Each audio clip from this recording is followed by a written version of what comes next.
Hey there, everybody. This is Kenny. I'm joined by my partner, Kenny Squared. And Kenny, we've got a big show today. Welcome back to Sports on the Positive Tip, where we have conversations at the intersection of sports and faith. Kenny, Knicks Celtics last night. We got to talk about it, right? Oh yeah, that's why I got to represent here today. You got your Nick garb on, right? The All-Star starters were also announced last night. We'll see. I'll lean on you if you saw if there were any surprises. Um, Billy Packer passed away overnight, and we got to get into him because you and I love college basketball, and he spanned a couple of generations because he started as an announcer when I was a kid, and I know you started watching the Final Four when you were a kid, and so we both are familiar with him. Um, I'm crazy anxious to get your thoughts on Championship Sunday. Yeah, it's gonna be interesting. I'm curious as to how this is gonna go, but yeah, we could talk about it. All right. Yeah, we got to spend some time on that. Curious what your picks now for the Super Bowl. And we have some inspiration and really an inspirational story about a running back who played for both the Browns and the Giants. So you ready to get into this? Let's get into it. All right. Hey there, everybody. This is Kenny and Kenny Squared. with the Sports on the Positive Tip podcast. And this is where we have some conversations at the intersection of sports and faith. And Kenny, I see you are sporting your Nick garb this morning. Yeah. Oh. Yeah, it looks good, man. So we've got a bunch of stuff that I want to get into today. I want to get right to the NBA, but first I wanted to start here, and it ties in a little bit with the NBA. And that is overnight, Billy Packer passed away at the age of 82. And Billy Packer, just the Hall of Fame announcer. Kenny, did you realize this? He called 34 straight Final Four. Wow. Just absolutely amazing. And I'll give my thoughts real quick, and then I'm anxious to hear your thoughts. As a kid, I started watching college basketball in the early 70s, and it was on NBC back then. And Kirk Gowdy seemed like he did every sport. You know, he did the Final Fours, and he was with Billy Packer, and then Dick Enberg replaced Kirk Gowdy, and they added Al McGuire. Al McGuire was a great coach after Marquette won the championship in, I want to say, 1977. Then he retired right away and went into broadcasting. And the three of them were just so good. Dick Enberg, Al McGuire, and Billy Packer. And Packer was so knowledgeable. He was very intense, had such a knowledge of the college game, knew every player. I should say he also started off as a coach. He was an All-American player in the early 60s with Wake Forest. And then he was a coach for a bit, but gave that up relatively quickly, started his broadcasting career in 1972. And so as then the tournament, after I believe the 81 season, went over to CBS, Billy Packer went to CBS, and he joined at first Brent Musburger and joined him for quite a few years. And at some point, Al McGuire did a few at CBS. He got to CBS as well. And then, of course, he did them for a long time with Jim Nantz. And so in 2008, he retired. And that was the last Final Four he called was Memphis and Kansas, which was a classic. That was the Derrick Rose game. And how Memphis blew that game at the end and went into overtime, and Kansas won. But Billy Packer, he just always rose to the occasion. He was kind of the voice of college basketball for me as a kid, and then for you as a kid. I thought he was a great announcer, very insightful. Definitely just associated him with college basketball. And, he definitely is going to be missed, even though he's been gone from announcing for a long time now, since 2008. So I'm anxious to hear your thoughts. I think you kind of nailed it on the head. I'm not going to add too much here, but like when I think of growing up, like broadcasting guys, like I think of Joe Buck and Tim McCarver calling every big game for baseball. Yep. I think of John Madden a lot when it comes to calling like big football games. Yeah. Also a little bit of Joe Buck. I mean, he called probably one of the more iconic plays for me, Super Bowl 42. Yep. But when it comes to college basketball, I think you nailed it right on the head. Like, I think of like those big college basketball games, like that's the voice, that's the name, that's the like, especially like I remember watching very intently that Memphis Kansas one. Yeah. Oh, Yeah. insane game. But yeah, like I think of like because I think of Jim Nance now, but that's not like Yeah. what would that be like 15 years ago? Yeah. Yeah. Um, so yeah, I honestly until you had mentioned it this morning, I didn't even see the notification. So Yeah. Yeah.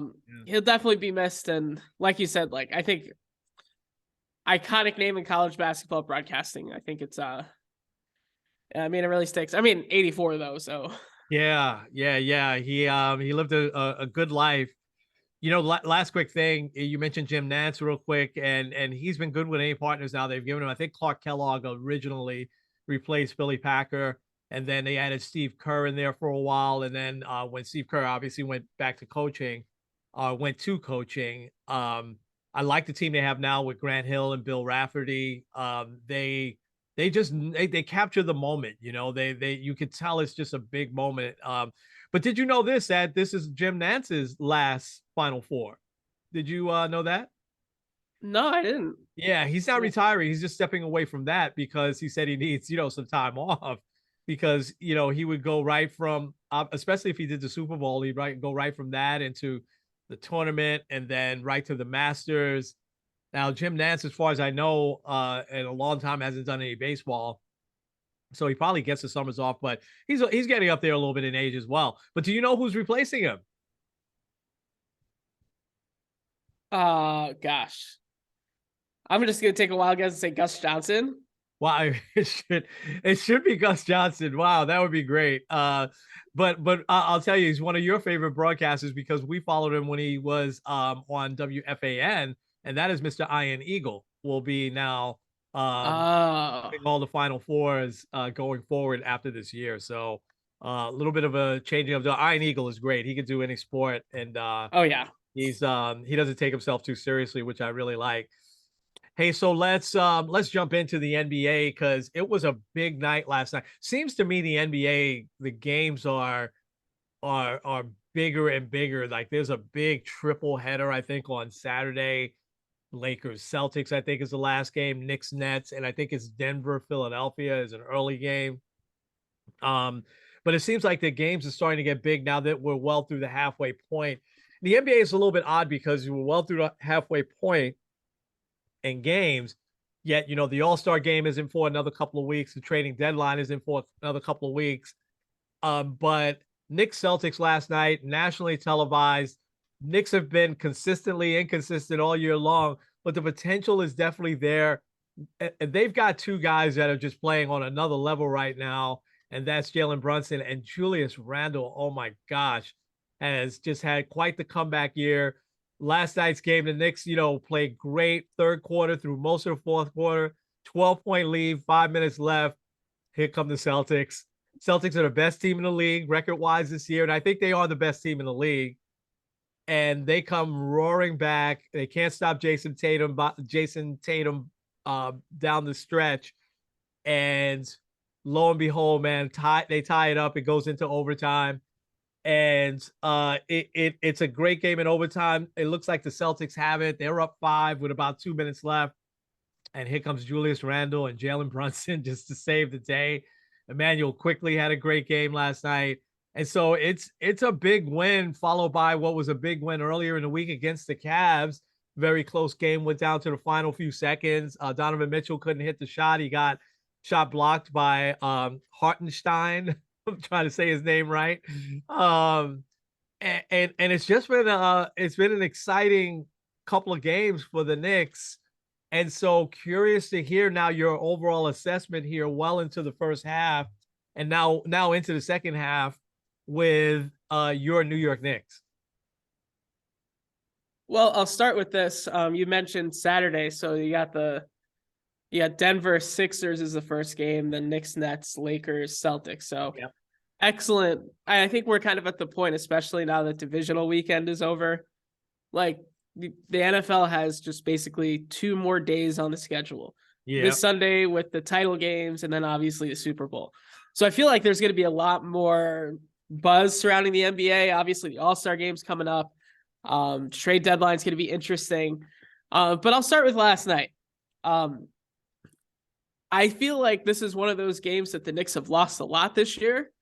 No doubt. Where like they're very, very close to closing it out. It kind of seems like everything is coming close to a pretty big win. I think of Christmas Day. I think of the game where I was in New York against Luka Doncic, where he Oh my scores gosh. 1 billion points and comes back in the last minute. Like a lot of these games the Knicks have lost this year. So like, you know, you're at the point and you're like, oh my gosh, here we go again. The Knicks are going to blow another lead against a good team. I think also the Bucks also was another one. Yeah. But they were able to at least hold on. And I think that's a big testament because, like you said, Celtics are easily right now the best team in the East. You could make a really strong case for Jason Tatum for MVP right now. So it's just, to me, that's a big win. And I think the Knicks have started to show a little bit more consistency because, like you said, they were like consistently inconsistent all year. I remember when they started, I think they started out 10-10, and basically every single record that they had, every single split was like 500. Yeah. And like for 3 years. Yeah. Yeah. And even like when they started to actually, like, they had that 7-game winning streak and they followed it with a 5-game losing streak. Yeah. It's like they've been very, very up and down. But hopefully, like a couple of wins against what would be playoff teams right now can really help their case. Hopefully, you look at Saturday against the Nets, which obviously, like, there's still that rivalry-ish with Brooklyn. Yeah. Like, if they could pull off a win, like, think about this type of week where you beat the Cavs, you beat the Celtics, and you beat the Nets all in the same week. That'd be huge. Yeah. But also, if not, at least if they could play a close game, that would be better. But I mean, you still do. Obviously, you want the win. Yeah. So we'll kind of see how Saturday rolls, because also you can kind of see like, kind of in general with the NBA now, like the schedule, you got a lot more of the bigger games, not just Thursday night, but Tuesday, Thursday, Saturday. You'll probably see a couple coming on Sundays too in the next couple weeks. So but also this has been a pretty arduous stretch because also like the Lakers, they have on what is that, Tuesday? Mm-hmm. Lakers have been really, really good recently. And Anthony Davis is coming back.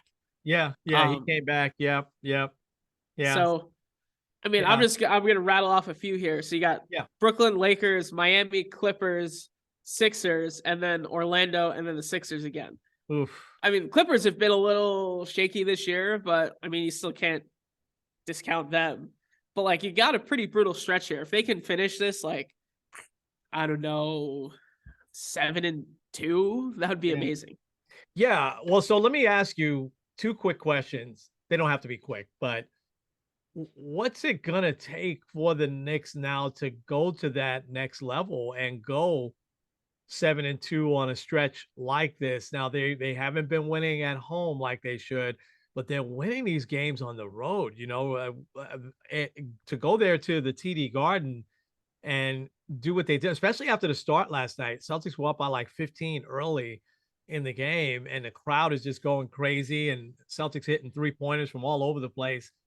And yet they hold on and they win that game in overtime. There's a toughness about this team that I really like that we haven't seen. It came back to me last night. I'll never forget this. It's a while ago now, but you will probably remember it.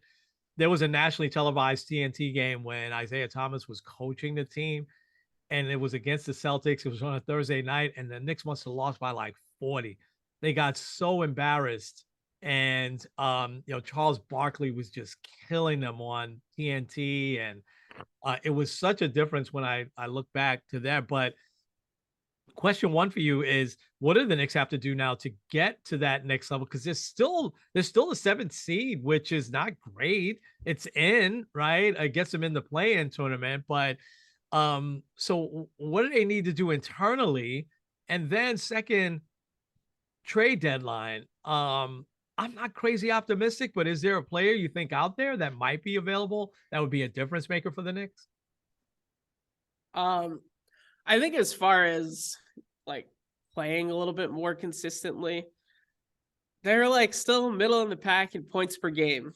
And I mean, the NBA is an offensive league. I know that's not Thibodeau's strength, but also like they're 11th in opponents' points per game. So that's still not like where you'd want to be. Like I can look up the Celtics here, but I'm assuming the Celtics are probably top 5 in both of those Yes. categories. Yeah, they are. Um, Yeah.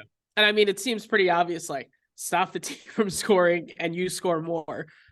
Um, but I don't know. It kind of seems like I don't really see like that really big piece that's available at least now.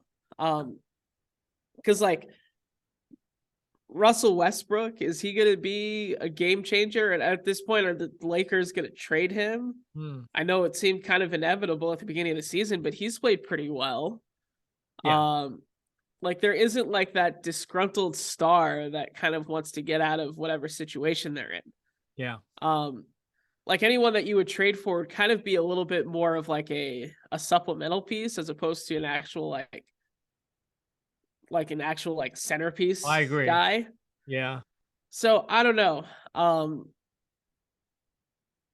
Yeah, like it just kind of I'm still even trying to rattle my brain here. Because Well, like it, yeah, it, well, it would have to involve a lot of number one picks, right? To get someone that'll be a big difference maker. And the Knicks have a lot of number one picks. But I'll throw this at you and want to hear your opinion. The Knicks have 3 NBA veterans that he hasn't played. And that's Cam Reddish. And Reddish is not really a veteran, but Reddish has the world of talent. But Derrick Rose and Evan Fournier are on the bench. They're on the team, but they haven't played. I don't know how valuable those pieces will be if you package those with some number one picks. What are you thinking then? I think Fournier might be a little bit more valuable than Rose because of his potential with shooting. Yeah. Like I feel like if you put him on a team that like they just need like a perimeter scorer, a team might bite on that. Like I don't know if the Lakers would do that now, but also like I'm looking at the Lakers, I'm like, who would I want from Lakers? Kind of nobody. Yeah. But Yeah. like kind of like a team like that kind of needs an extra just wing shooter, 48 might fit. I Yeah. think some people would really like Derrick Rose, especially like if you're looking at a hardcore contender. Um, Not even necessarily to give you a ton of minutes or to give you like 20 points a game, because you're not getting that from Derrick Rose nowadays. But like kind of provide that leadership, kind of provide that spark, kind of to provide the ball distribution a little bit. Actually, a team that might fit him pretty well would be the Celtics. I I'd was be thinking the shocked if the Bucks. Knicks would do that. Yeah, I The was thinking Bucks also would be Milwaukee. good. I was thinking Milwaukee, but I think the Bucks. I mean, the Celtics. That's a good one as well. Definitely a contending team, right? Oh yeah. Yeah. Because like I think one of like the Hall of Fame case for Derrick Rose is very interesting because a lot of it is kind of more based on the well, if he didn't get hurt, this is what he would be. Yeah. But what could help him, and I don't think he'll be a Hall of Famer in the end, but what could help him is to be like a number 3 or a number 4 player on a very good team. So Yeah. like a team like the Bucks, obviously he's not going to be the best player on the team, Yeah. but he could be like he would probably be number 3. You want to put Drew Holiday before him, number 4. Yeah. And I don't know if he could have like a couple moments in an NBA Finals game. Everyone would love that. That would be such a great story. It would. It would. It would. I, you know, I don't see a big player out there either right now. That the Knicks can get. I and I almost don't. If you're gonna get like just an extra bench piece, use the guys that you already have now. I really would like to see them give Cam Reddish another shot here. I loved what I saw from him in the just glimpses. I mean, but Thibodeau, I love the way the bench plays now with RJ Barrett. They have the 4 guys plus him, and then he's kind of lead guy, and quickly is just playing lights out of late.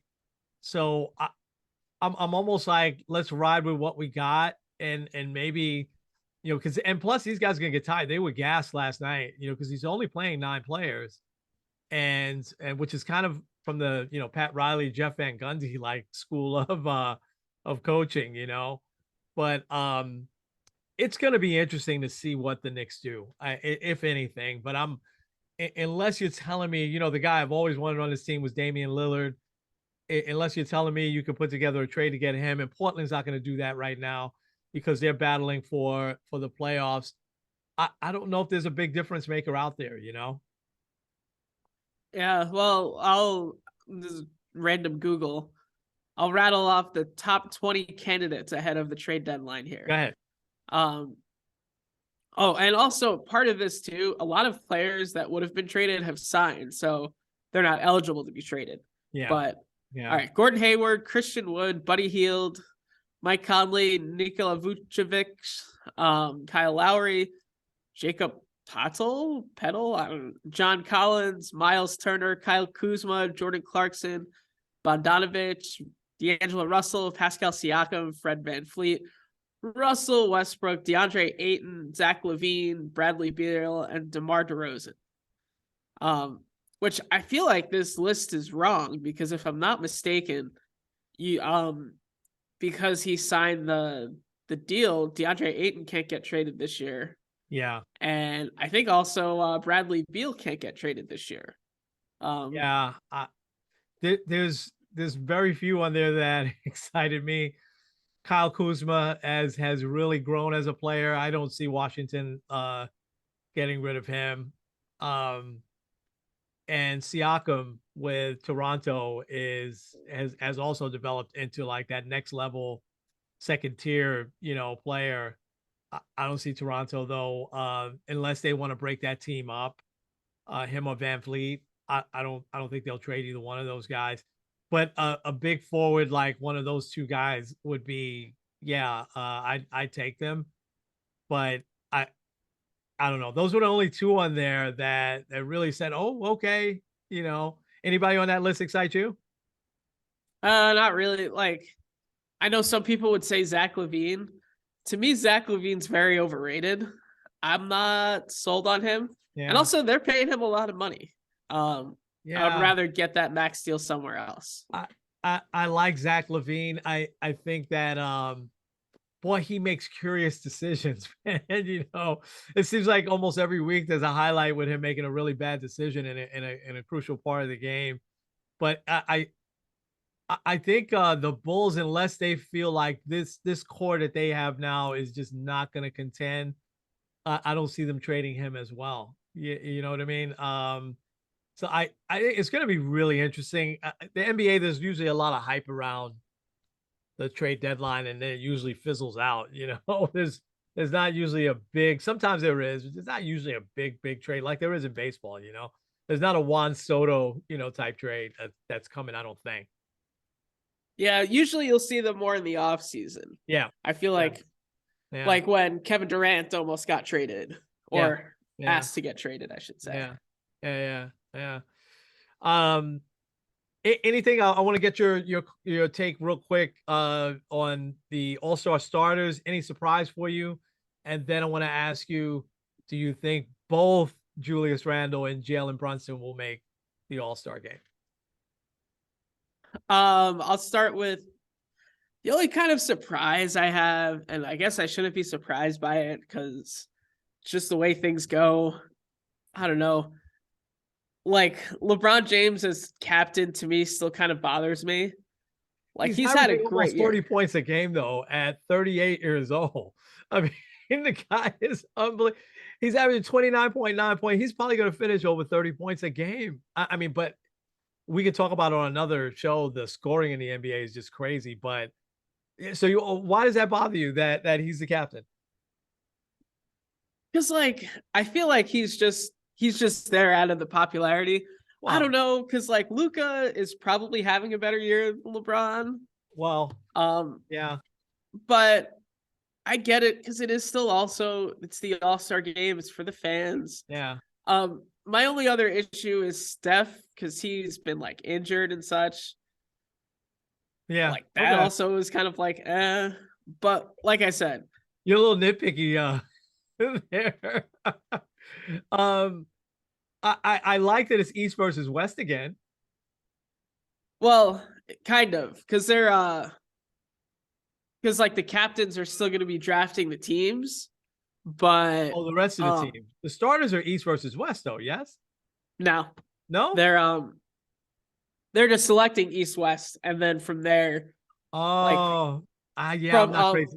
I'm not crazy about that, but okay. but what they're doing now though is instead of doing like the live like drafting Right. like the Thursday before or whatever, they're Right. actually doing it the day of.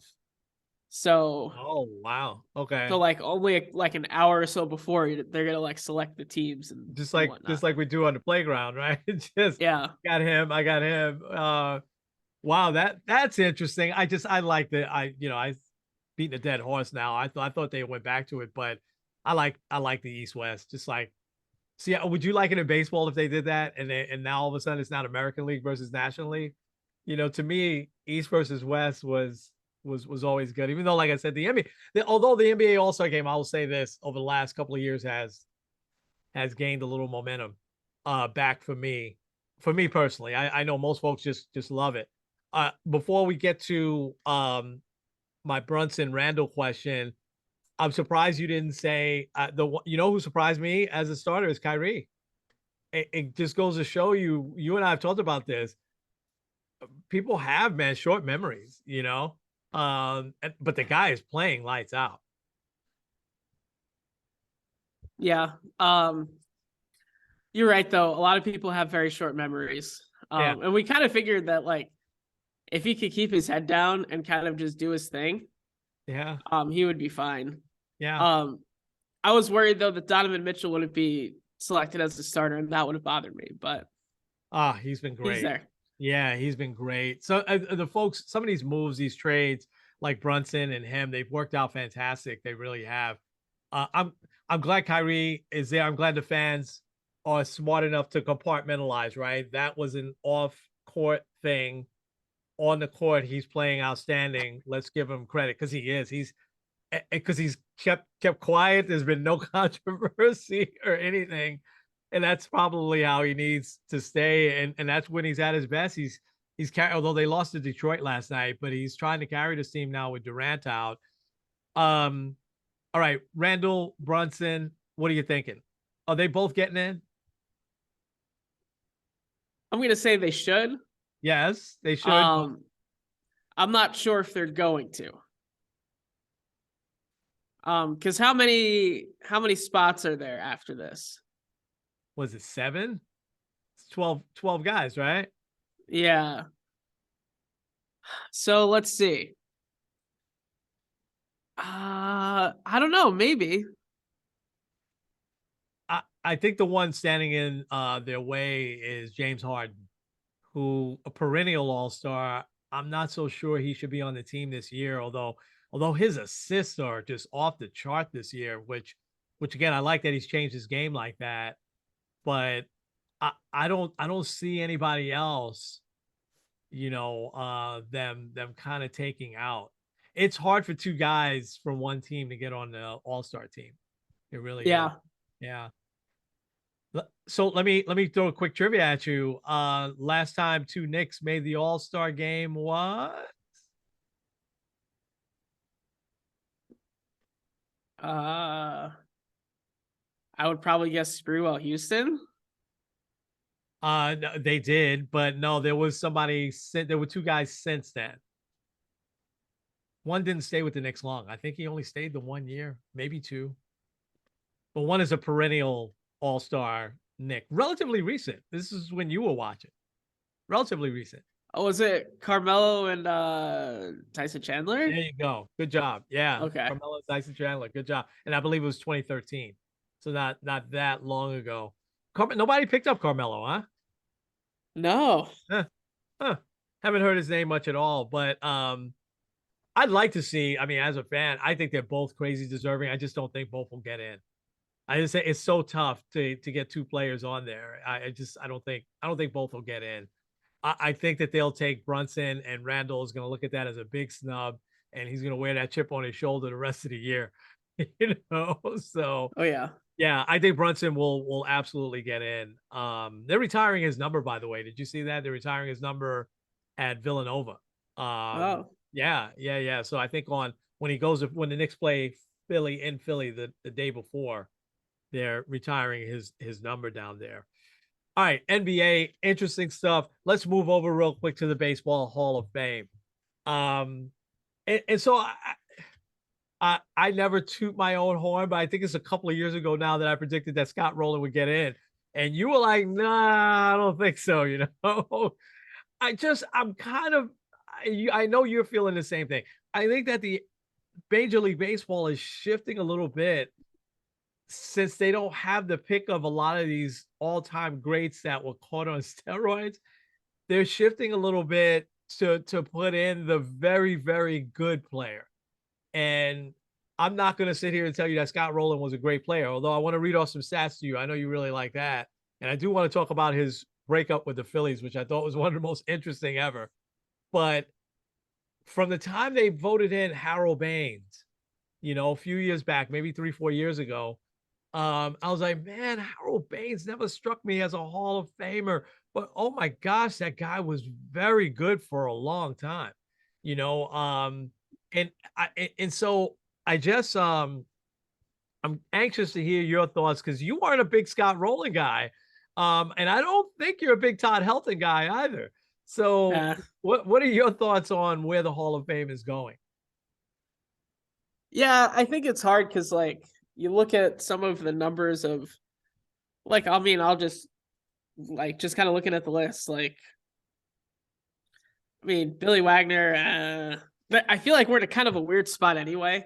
Yeah. Because like especially this year, all of the big names are no longer there. The Sosas, the McGuires, the Bondses, the Clemens, um, Kurt Schilling. So like, there's not like a guy where you're like, well, this guy was really good, but yeah, I feel like it's kind of like I feel like Scott Rowland was a really good player, but like Hall of Fame to me is still kind of eh. Although he is like I had seen a thing that third base is the most underrepresented position in the Hall of Fame. Yeah. So Yeah. maybe it's just more challenging to be a third baseman. Maybe. But yeah, I feel like it's like a lot of the guys that would have gotten in if it weren't for steroids kind of overshadow guys like the Scott Rowlands and the Todd Heltons. Because although with Todd Helton, maybe part of it with him is the playing in Coors Field, there's still like that horrible bias, like, oh, well, every number is completely inflated, which to an extent in the 90s that was the case, but also he had pretty decent road numbers. Yeah. But like, I feel like kind of how you had said it before, the Hall of Fame kind of has lost a little bit of its star power. Like no one's getting excited because Scott Rowland's in the Hall of Fame. But like, say next year, even with Adrian Beltre, who's a great player, and obviously he's a first ballot guy. Like, is everyone going to get excited about that? Maybe. Yeah. It might be in a couple years though when you have Ichiro and CC Sabathia on the ballot. Yeah. Like people get excited about that. Yeah. Or kind of in the same way, like a few years ago, you had Mariano Rivera, Derek Jeter, kind of guys like that had really big, iconic type of careers. Like Scott Rowland, he's a good player. He obviously has put up Hall of Fame numbers, but like no one's like, it doesn't really bring that much excitement the way that like some of these other bigger names have. Yeah. I agree. I agree. Let me ask you this, and then I want to talk a little bit about Scott Rowland for just a minute or two.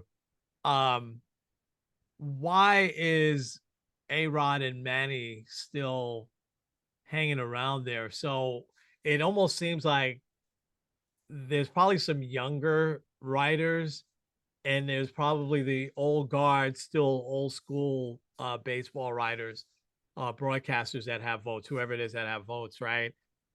Because they would be hovering in the thirds. Gary Sheffield as well, I think Sheffield is one who I would put in, even though he admitted to what he admitted to me to everyone. And I guess they just think that it was more that he did, but admitting putting cream on and everything like that, I'm like, okay, was that really a big deal? I don't know, but I think they think he did more.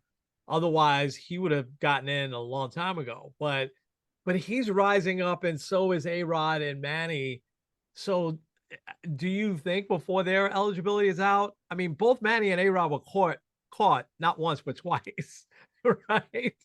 And so Sheffield was never really caught. Sheffield, because it came out in Bonds, his trial, then he had to admit what he did. And Bonds, and the trial, they never said that he took other stuff either. But why are they still hanging around, do you think? And do you think they have a shot? I think they're still hanging around because because there is enough of the people out there that are voting that believe that they are still Hall of Famers. Yeah. That you can't really do anything. Like they put up the numbers, so they deserve it. Like, I mean, A-Rod still top 5 in home runs all time, over 3,000 hits, regardless of how it happened. Same with Manny. Yeah. But I feel like kind of like you saw the same thing with Clemens and Bonds, Yeah. where they hung around for a while, but like never really got tons of increases. Yeah. I think you might end up seeing the same thing. Hmm. However, it'll be interesting because like 7 years from now, when A-Rod's in his last couple years of eligibility, I wonder if enough of the writers that weren't voting for him don't have a vote anymore because either like they lose their credentials or they die or whatever. Yeah. Yeah. Because that's something that I've heard people kind of say is like maybe after like 10, 15 years, people look at A-Rod and be like, wow, like look at what he did. But also A-Rod was suspended twice for performance enhancing drugs. A little different from your Clemens and Bonds situation where right. we're sure they took them, but like they were never actually caught. like Yeah. they never were caught. But Yeah. technically it wasn't illegal for baseball. Yeah. So I don't know. I do think that they're probably not going to make it. Sheffield will be an interesting case because he isn't like that 55. But I don't know. Because also like a guy like Jeff Kent didn't make it, which to me I think he would have gone if. That surprised me. Yeah. Yeah. Yeah. That I think he lost votes. Yeah, that Jeff Kent surprised. Jeff Kent wasn't a very likable guy to the writers nor to a lot of his teammates, and I'm wondering if that's been a factor. It shouldn't be. I hate that, but I wonder if that's the case because you compare him with Craig Biggio, second baseman from the same era, and Kent definitely put up more power numbers for sure. Kent still has the most home runs by any second baseman. And when you think about some of the great second basemen that played the game, Joe Morgan, Craig Biggio, people like that. It's kind of weird that he's not in, but and he also was an MVP, which a lot of these guys weren't. So let me hit you now with Scott Rolen. So I'm gonna make a little bit of a case for. I know you love the stats, and I think that some of his stats are a little underrated. First of all, winning 8 gold gloves at third base, I think is a huge accomplishment. So he won 8 gold gloves. Primarily his career was with the Phillies, the Cardinals, and then Cincinnati is where, he ended his career at. I want to say he probably played very briefly for Toronto and stepped aside, but I could be wrong there. Anyway, I want to first talk about his breakup with the Philly. And I've told you this story before. I got the pleasure of going to a Philly game. First time was at Citizens Bank. Got treated was when I was with Sprint. And Scott Rolen had probably been gone for 3 or 4 years at that point. And it was the Phillies and Cardinals. And so he had already been back there and everything. When I tell you that well over half of the fans in that crowd was wearing T-shirts that I can't repeat on the air here. I never would repeat them anyway, but basically saying how much they hated Scott Rolen to the game. And there were a group of fans sitting near us that every time he came to bat, they turned their backs on him and booed. which was kind of weird because the boos are going the opposite direction. And I asked one guy that I knew that was, he said, yeah, that wound is not going to go away.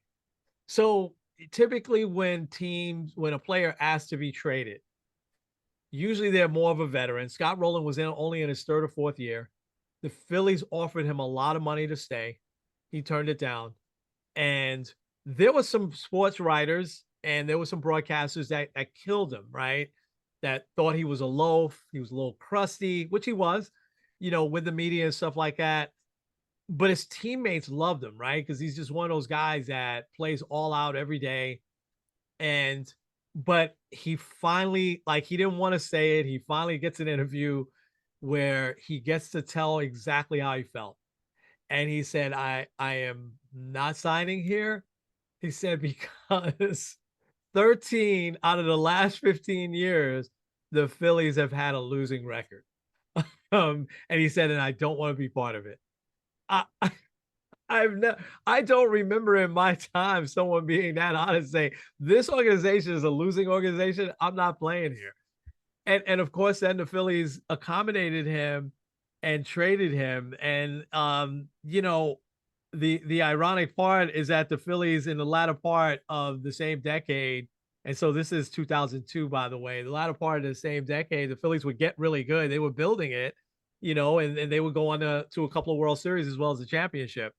So I thought that that's so interesting. A lot of people had forgotten about that, but I was like, man, did he just say what he said? I remember they kept playing that on Sports Center back then. I was like, did he just say that this is a losing team? They're never going to win. And he doesn't want to play here. That's essentially what he said. In 1998 with the Phils, that was his first big year. 31 homers, 110 RBIs. He batted 290, 45 doubles. In 01, he had a couple of more good years, but then in 01 with the Phillies, 25 homers, 107 RBIs, 289, 39 doubles. 02, split with the Phillies in cards. So it was a big deal to where he was going to get traded. He tuned out the distractions. And he duplicated his 1998 homer and RBI. He had 31 homers, 110 RBIs, batted 266 with 29 doubles. So now he gets on this team with Yachty and the Cardinals, a winning team. And so he's a big part of what they did in the thousands there. In 03, 28 homers, 104 RBIs, 286, 49 doubles. In 04, 34 homers, 124 RBIs. He batted 314, 32 doubles. 05, he's hurt, but in 06 is kind of his last big year with the Cardinals. 22 homers, 95 RBIs, batted 296, but he also had 48 doubles that year. Wow. His last good year was with the Reds in 2010, where he had 20 homers, 83 RBIs. He batted 285, 34 doubles. And so I think his stats are a little underrated. I think that they were enormously consistent. And he was a winning ball player on some winning teams. And so I say that to not toot my own horn, but I've been talking about him for a couple of years, and I felt like he was Hall of Fame worthy. And I'm really, really glad they put him in. But I do think that this is now a pattern that we're going to see over the next couple of years of the very, very now. I never once said he was a great player. But he was very, very good, winning player. And by the way, I didn't pull up his postseason stats. His postseason stats were excellent. When I glanced at them. So I'm glad he's in. He was never a player I particularly liked. He used to kill the Mets, for that reason. But I always appreciated how good he was, So anyway, that's my take on Scott Rolen. I'll add here. So I have his postseason up here. Yeah.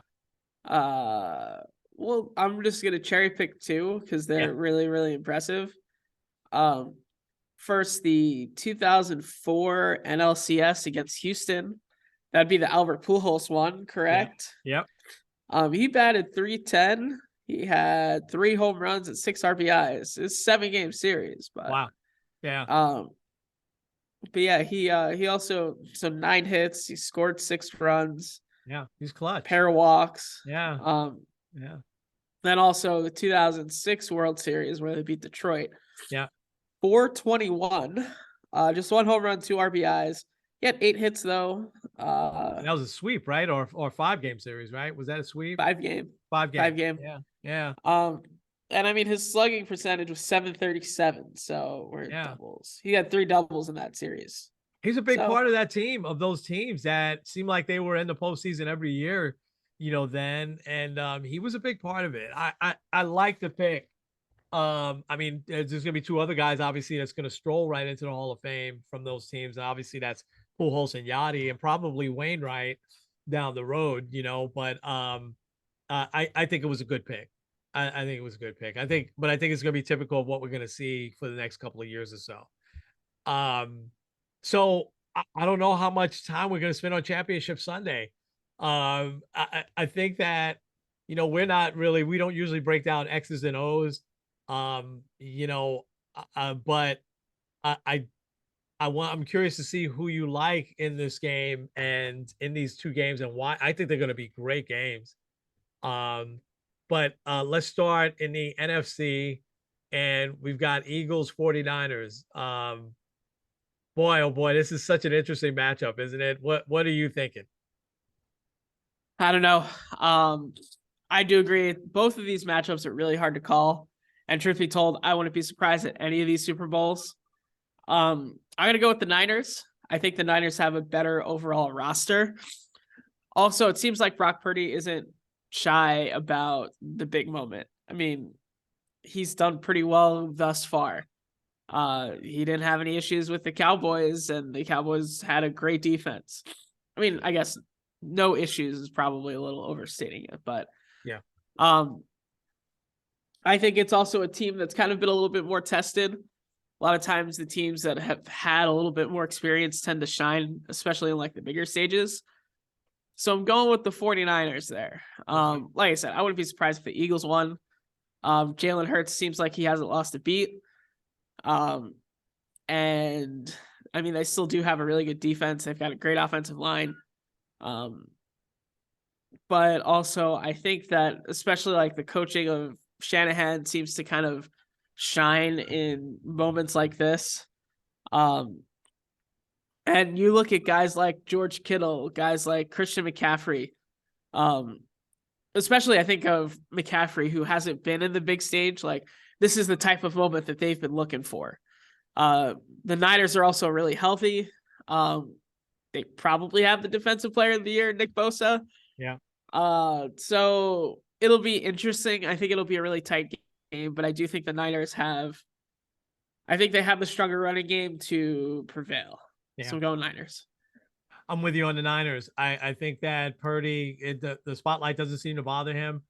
And the weapons he has, Debo, Kittle, McCaffrey, man, they've got some good receivers. He's got so many weapons on that team, and I think their defense is good enough. Certainly shut down Dallas last week. So I'm with you. I'm going Niners as well.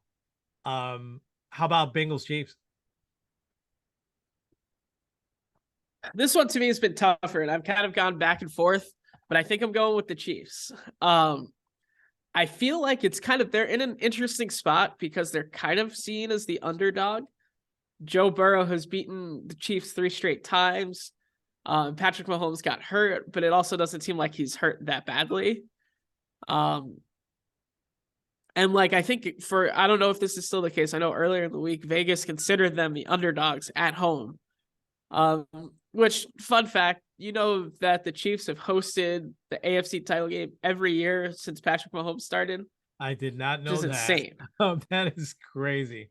Wow. But I do think that they kind of, whenever the Chiefs kind of have a minor chip on their shoulder, they kind of tend to prove everyone that they're really, really good. And also I think there might be some minor issues with the Bengals offensive line. I know they've been missing a couple of guys that have been injured, but also it's really hard because Joe Burrow is really, really good. I'm going with the Chiefs, but I will say this with the Bengals, I wouldn't be surprised if they won. I'll give you another interesting fact here with Joe Burrow. If he makes it back to the Super Bowl, he would be the first quarterback since Jim Kelly to lose his first Super Bowl and then make it back to the Super Bowl. I Wow. think it's 17 straight or Wow. something like that. Wow. Quarterbacks that lost their first and then never made it back. You think of guys like Jimmy Garoppolo, Cam Newton, Colin Wow. Kaepernick, Yeah. Kerry Collins, I believe, is on that list. Wow. Terry So Collins. Wow. Wow. Wow. That's an interesting stat. Um, there, did you see this that they've now nicknamed Arrowhead Stadium Burrowhead Stadium? yeah, Um, because he's won there. I'm gonna stick with the Bengals here, man. I've been riding them for a while. Something clicked with them in the second half, especially when they got Jamar Chase back, and their offense is just so fluid.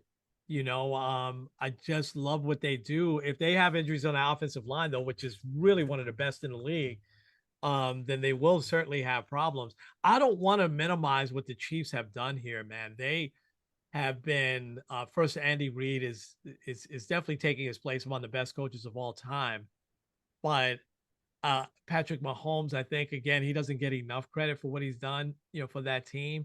So I'm not taking anything away, and it's not even a thing where I think since he just has their number, that's a little tiny part of why I think the Bengals will win. I just think that this is a team that is just on a road. They on a roll. They had the one hiccup against Baltimore where they didn't play that well, but outside of that, man, they have looked so good in the second half. I mean, the Chiefs were consistent all year. I mean, so I think this is going to be another, one right down to the wire. But I think that the Bengals will get back to the Super Bowl this year. And I'm looking for this will be the third rematch of Bengals 49ers and third matchup of Bengals 49ers. And the last one went right down to the wire. Last one was a long time ago. I think 89 or 1990 was it? They played twice in the 80s. So I think it was 81 and 89. Um, but I just think that the Bengals have Burrow they've got just something going, and uh, I I can't I can't put my finger and give you specifics on more that they'll outplay someone at this position or whatever, because I think they're so evenly matched, these two teams. Um, but I just think that the Bengals have that it factor going right now. So we'll see. It should be a great Sunday. It really should. yeah, Yeah. Yeah. All right, man. You ready for some inspiration? yeah. Let's do it. All right. I'll start and then you jump in. My inspiration this week is Mr. Peyton Hillis. Peyton Hillis was a NFL running back for a while. Um, he played his best season was there in Cleveland with the Browns, and he ended his career with the Giants. He also played for the Chiefs for a while. He's one of these bruising running backs. He was drafted originally by the Broncos in 2008. Um, and he's been retired now for a few years. And he was discharged from a hospital nearly 3 weeks after he saved his two kids from drowning. And so they're at a beach in Florida. His two young children go under, they're being pulled out, and he jumps right into the water and he saves them. I'm going to read this article word for word because his sister is also a hero here as well. On Thursday, Hillis's sister, Haley Davis, revealed a positive update. And this is last week, I believe, is where I pulled this article up. Revealed a positive update on the 37-year-old's road to recovery in an endearing post. Peyton was discharged today from the hospital. Everything health-wise is looking good and is all improved. Truly a miracle. Davis said the horrifying ordeal rocked the lives of their family after an unresponsive Hillis was airlifted to the hospital from Pensacola Beach on January 4th. Davis, who also jumped into the water to help rescue the children, was transported to the hospital by ambulance. I remember seeing Peyton laid out on the sand, unable to move, and my mom having to run back and forth between us as the medics helped each of us. I just kept praying that Peyton would be okay. God has truly been with us and has carried us through. I'm so thankful to know a mighty God during good times and bad. The former NFL running back was initially in critical condition following the rescue. He took a turn for the better when he was taken off a ventilator in the ICU and began breathing on his own on January 11th. A hero, Hillis's girlfriend Angela Cole said in an Instagram post. So proud of this man and so incredibly grateful for his family and this incredible hospital. Before he was released from the hospital, Hillis received a surprise visit from Hall of Fame running back Emmitt Smith. The former Cowboy star shared a snap sitting alongside Hillis, who lay in his hospital bed. I had the opportunity to visit a recovering hero this week, Smith tweeted. Stay strong, Peyton, praying for his healing. Hillis was selected in the 7th round by the Broncos in the '08 draft. He played for the Browns, the Chiefs, and the Giants. And he had amassed, I thought it was 23 touchdowns in that season with the Browns. It wasn't. Totally 23 touchdowns in his career and 2,832 yards in his career. It reminded me of a story from when I was younger of a running back for the Chiefs, Joe Delaney. And I've talked about him a few times, a true hero who didn't know how to swim, and he jumped in to save kids that he didn't know. This is in Louisiana. It's a longer story, so I'm just paraphrasing it right now. And it was three young boys, and 2 of them wound up passing away. One he saved, and he couldn't swim. He's like me. He didn't know how to swim, yet he jumped in the water anyway. He saved one. When he went back in, he went under and he passed away himself. Peyton Hillis going in for his kids and then almost losing his life, but probably an instinct that a lot of us would have done for our own kids. And but glorifying God afterwards the way his family has. And now I'm just reading one of the articles. There's quite a bit on how his parents, they stopped to pray, and just an amazing story and amazing recovery. So glad he's on the mend and going to be doing well.